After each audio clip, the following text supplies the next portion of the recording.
안녕하세요. 미국 주식과 환율, 대출이자와 아파트 거래까지 그날의 이슈를 빠르게 살펴보는 뉴스 스피커 2023년 4월 14일 금요일입니다. 네, 미국 주식 살펴보시죠. 3대 지수 모두 큰 폭으로 오른 모습 볼 수가 있습니다. 중소형주인 러셀 2000도 역시 올랐고요.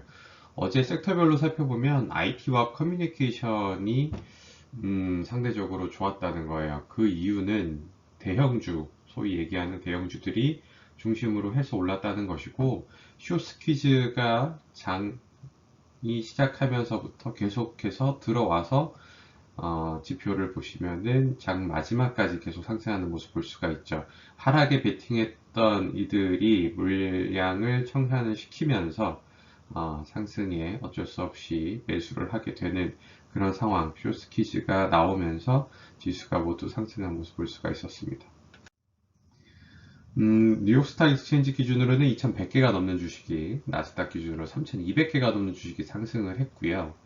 중요한 것은 거래량이 그렇게 많지는 않았다는 겁니다. 특히 뉴욕 스탁 익스체인지 기준으로 IT 중심의 나스닥은 조금 있었을 뿐더러 상대적으로 아직까지는 뭔가 관망하는 모습이 계속 볼 수가 있다는 점이 새롭게 보입니다. 거래량이 가장 많은 테슬라 같은 경우는 3% 상승한 모습, 대형주 중심으로 봤을 때는 상대적으로 적은 상승폭을 기록을 했죠. 애플은 3.4% 오른 165에 위치를 하고 있고요. 보시다시피 대형주 중심의 IT 기술주 중심으로 많은 상승을 보였던 것을 볼 수가 있습니다.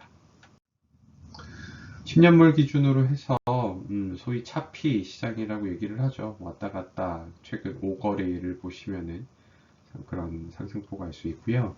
2년물 기준으로 계속 역전되어 있는 상황, 상당히 오랜 기간 지속이 되고 있는데 그 폭 0.5 정도 계속 비슷합니다. 네, 외환 시장 살펴보겠습니다. 지금 전반적으로 하락하는 모습 볼 수 있고요. 일본 엔화 역시도 985원에 위치를 하고 있죠. 상대적으로 지금 원화가 평가 절상되고 있는 상황입니다. 안전자산으로 몰리고 있는 상황이기도 하고요.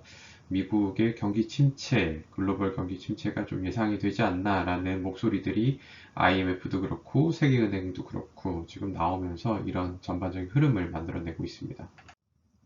가상화폐 시장 자금이 오히려 몰리고 있죠. 금과 더불어서 3만 불을 계속 돌파를 하는 모습을 지속적으로 보이고 있는데 과연 3만 5천 불까지 바로 상승을 할 수 있을지는 또 지켜봐야 되겠습니다. 주택담보대출 같은 경우는 큰 차이 없고요. 내일 지금 또 신규 코픽스 발표가 되는 날입니다. 전반적으로 아마 이 정도 선에서 한국은행에서 금리를 동결했듯이 지금 금리는 우하향하는 모습을 계속 볼 수 있지 않을까 예상을 하고 있습니다. 따라서 정기 예금 금리 같은 경우도 벌써 3% 후반은 이제 사라졌고요. 3% 초중반에 몰리는 모습 볼 수가 있죠. 아파트 실거래 확인하시겠습니다. 오랜만에 반포 리체 34평형 거래가 있었고요. 27억 7천이었습니다. 반포 서밋, 서초 서밋과 경부고속도로를 마주하고 있는데 반포 서밋 35평형 25억 5천에 거래됐네요.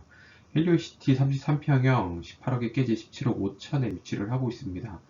1억 정도씩은 차이가 나고 있기 때문에 반드시 실거래 확인하셔서 움직이라고 강조드리고 있고요.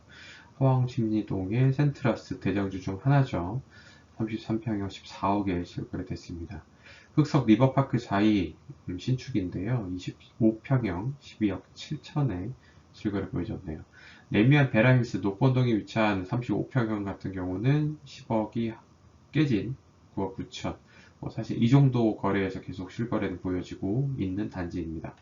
네, 오늘의 이슈 한번 살펴보시죠. 미국의 아주 중요한 지표 두 가지가 발표가 어제와 그제 발표가 됐죠. 소비자와 물가지수와 생산자 물가지수 둘 다 예상을 하회를 하고는 있습니다. 근데 중요한 것은 어제는 물론 올랐지만 그제는 왜 이렇게 큰 폭으로 하향을 했느냐. 시장의 움직임이.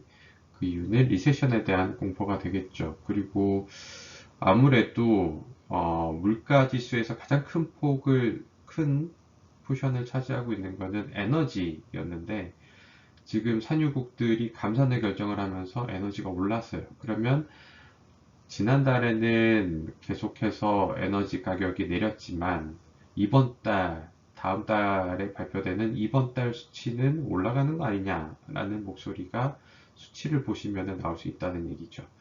그거에 따른 분석이 중요한데, 아직까지는 지금 오늘 기준에 있어서도 그렇고 오일 가격이 내리지 않고 있습니다. 이 흐름을 반드시 지켜보셔야 다음 달의 지표로도 확인하실 수가 있고, 5월 초에 FOMC가 개최가 되기 때문에 미국의 기준금리 또 오른다면 과연 이 물가를 어떻게 과연 잡을 수가 있을까, 계속 불안한 시장이라는 겁니다. 반면에 한국은행의 금융통화위원회는 금리 결정을 동결을 연속적으로 하면서 금리 인상은 이제 끝났다라는 기조를 보여지고는 있습니다. 미국 실적 발표, 지금 델타 에어라인 같은 경우는 매출은 조금 괜찮았지만, 반면에 가이던스도 좋았지만 예상하는 어떤 그 EPS 흐름은 또 보이지 못하면서 실적이 발표가 났고요. 오늘 중요합니다. 장 이전부터 금융주들, JP 모건부터 블랙록까지 해서 다 발표가 나는 아주 중요한 날이기 때문에 시장의 흐름 반드시 살펴봐야 되겠습니다.